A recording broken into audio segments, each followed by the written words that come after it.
Yo, what is going on, guys? It's your boy the Golden Boy, and today we are back on Apex Legends. And today what I'm gonna be doing is slightly different video than I usually do, and I'm not exactly sure how I'm actually going to be doing this video. I'm just gonna be rolling with the flow a little bit.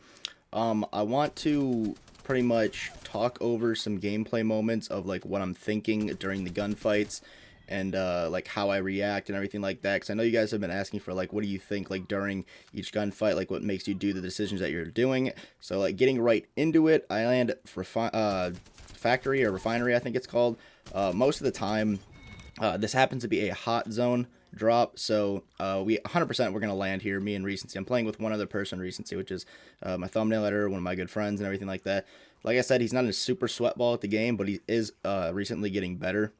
He works a lot, so like he doesn't get to play as much as he likes to, and he doesn't, gets rusty and everything like that. He doesn't really play as much as like me every single day and everything like that. But playing with Recency, the homie, so we land here, hot zone, big area, big open area. Many teams are going to land here. And those first two gunfights with the Spitfire, those are just easy claps.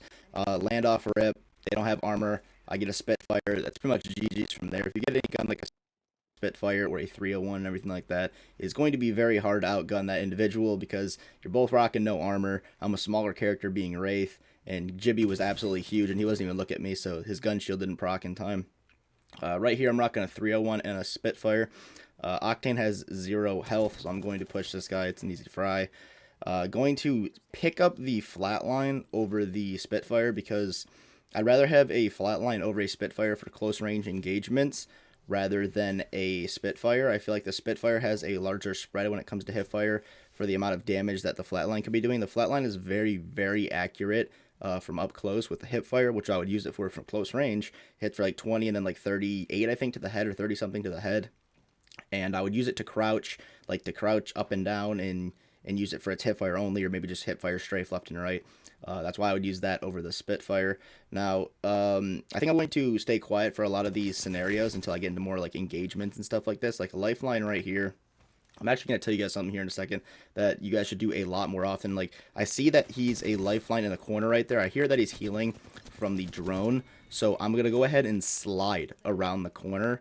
Pre-aimed, know exactly where he's at, and shoot, right? So a lot of people would just come around the corner, maybe hold the ADS and like shoot him. And depending on how much health he has, he could get some health off on you and potentially even kill you. So I like to slide around corners, and you're going to see that in this gameplay a lot. I'm going to slide around corners a lot, pre-fire, and know that I'm going to win that gunfight with taking literally no damage because the enemy does not expect you to jump around a corner, or slide around a corner and jump around a corner and fire like immediately. They get caught off guard by that, and you can see in this gameplay a few times that people are extremely caught off guard by that. But I'm gonna go ahead and let the gameplay roll out into the next gunfight.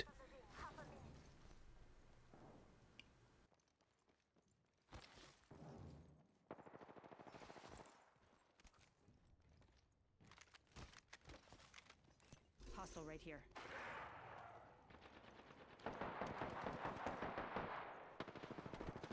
Seconds to the ring. Alright, so in this next one, I ended up seeing a full 2-man, or a 2 or 3-man on top of the building. Choose to engage there for a second, and didn't really take interest in the Bloodhound that I seen that was coming across from the right of my screen, because I feel like he didn't see me, or wasn't really that much of a threat, to be honest. I feel like trying to take out the Gibby in the path that looked a little bit more threatening at first, but then he ended up trying to, get a little bit of balls on him, and I had to fry him down a little bit. And like I said, in a lot of these situations, like, I'm not really like straight up thinking like, oh, I gotta put myself in this position, in this position, in this position.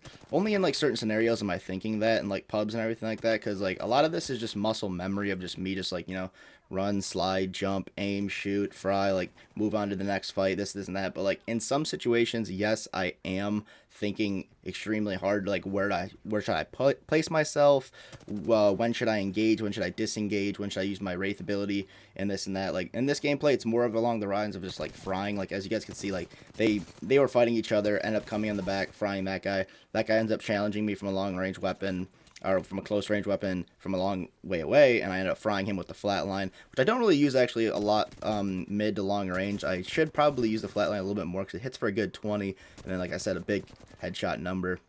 And I'm going through the portal here because I know the Wraith is not going to be expecting me sliding across the way. I heard her to the right of me, so I figured I would go through the portal and the teammate. He would think that I'm going to loot the box or just, you know, stay stationary at the moment, and I come sliding past him, re-peek, and then just absolutely obliterate him. So like I said, sliding like that and using your movement a lot more like you see in this gameplay is really going to benefit you, like, tremendously. I'm going to put that out there a lot, man. Like, your movement is going to make people miss, is going to make them overreact, because they're not going to expect you to do that thing, right? So we're going to go ahead and let it roll out, and I'm going to show you guys, or tell you guys, more stuff in the next gunfight. Alright, so I ended up shooting a cargo bot, and this guy ends up breaking it. Ended up seeing him, tried stealing my loot, ended up frying him with the 301. Now, I heard a guy, or potentially maybe even two above me, which was his teammate. So I figured that coming around the corner here with my teammate is alright to get the thirst off and just shoot right through the shield and do the whatever amount of damage it was, because I feel like the teammate would have came luring out from that, but he actually stayed up here, and as you guys can see, I come around the corner and fry the teammate that is in the corner that I just split-secondly seen in the corner. Ended up frying him, hip firing, didn't ADS because I felt like it was a better situation to just hip fire in that scenario and be accurate with the shots. And then with that gunfight right there, I initiated a fight with 80 damage. I was pretty weak, around like 80 to 75 HP, and he did not expect the slide push momentum jump into him, right? So I got there very quickly. I reacted extremely fast. I was like, okay, I did 80 damage on him. I have a flat line. I feel like I can fry this guy. He doesn't seem like he's insane at the game. He didn't fry me to 20 HP or 10 HP, so I have 70 HP against his 120 HP. I'm going to slide jump right into him and start ADSing and firing, and it worked out in the long run. He had no idea that I was coming and just absolutely fried him, and yeah.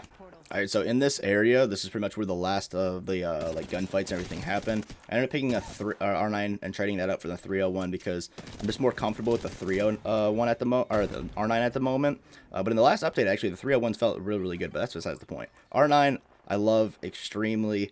I feel like it is an overall well weapon, as you guys can see, like from up close, it can fry extremely hard. I also have the flatline still for mid-range engagements and close range. I do use the R9 here in a lot of mid to long range situations, just because I'm very used to the control of the recoil. So as you guys can see, like I can fry from a very long ways away. I hit like 30 damage on that guy. I ended up getting the knock on him, and I also do a good amount of damage on this next guy from a long ways away.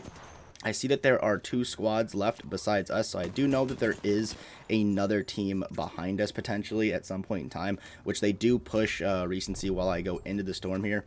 I ended up knocking 1 or 2 of them, and I ended up pushing into the storm, or thinking about pushing into the storm after this knock with the Arc Star, and I probably shouldn't have pushed into the storm like this, knowing that there was another team, but I figured that recency would at least call out that there is another team so I could get back in time and fight with them, because I don't know how good this next team is. I don't know whether they're stationed up waiting for us because they knew I was champion or whatever like that, because there are people that play like that where they do know that I'm in the game, and they post up and they are just expecting us at the very end, and they just third party, or they, you know what I mean, they're playing a 3 stack or whatever it may be.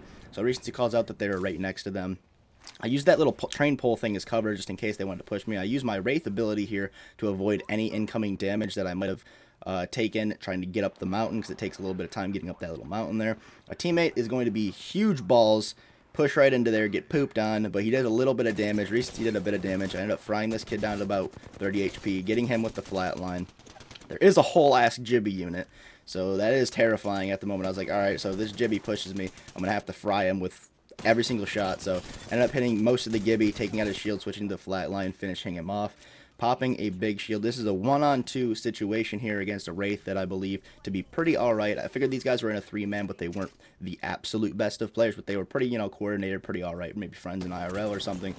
Wraith strafe game was on point, so you know what, he started strafing, I started strafing, making him miss even more than I was missing.